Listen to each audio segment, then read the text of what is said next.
Why did you decide to build an interseeder, David? I don't know, I told you off camera just because I could. Yeah, Just to try to get some diversity and try to get cover crops in the northern climate. Crops don't come off soon enough to get a good cover crop. So I was thinking, well, grow sunflowers, and they've been interseeding down in the States into corn and stuff, so I figured it should work. Yeah. Last year's the first crack at it. Seemed to got things established. It would have been better if it would have rained, but cover crop mix of buckwheat and Italian ryegrass, flax, peas, subterranean clover, Persian clover. so a lot of diversity. Yeah, just trying to hit all the groups, all the cool season and warm season. And on a lighter ground and with no rain, I cut that seeding rate in half. Sunflowers on 30-inch rows, and the interseeder set up for twin, so 2 rows between each one.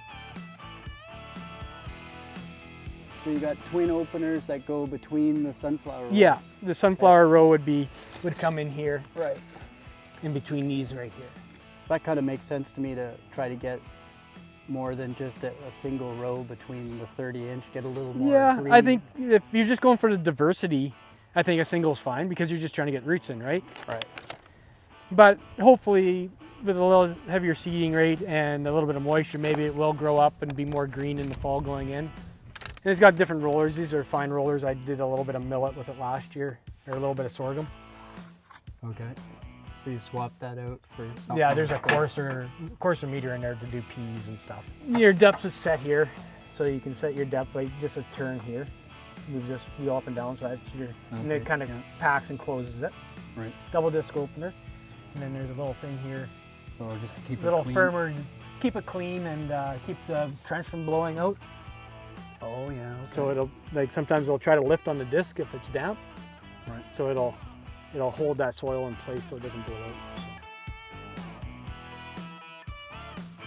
You watch a Gabe Brown video and then you see on the suggestion on the sidebar, all of a sudden there'll be, Yeah. you know, all of a sudden, oh, there's Lawrence Strylange. Yep. So you watch him or Jason Muck or, Yeah. you know, and then you kind of go down that rabbit hole with the guys down in the States. And I got a little bit of custom work lined up this year for it, so hopefully, you know, I can do a few acres of grazing corn or silage corn for guys. Right. Anything that, like it's set up for 8 row 30, so. Well, this idea of cover crops and more diversity is starting to become Yeah, it's kind of, more yeah, mainstream. exactly.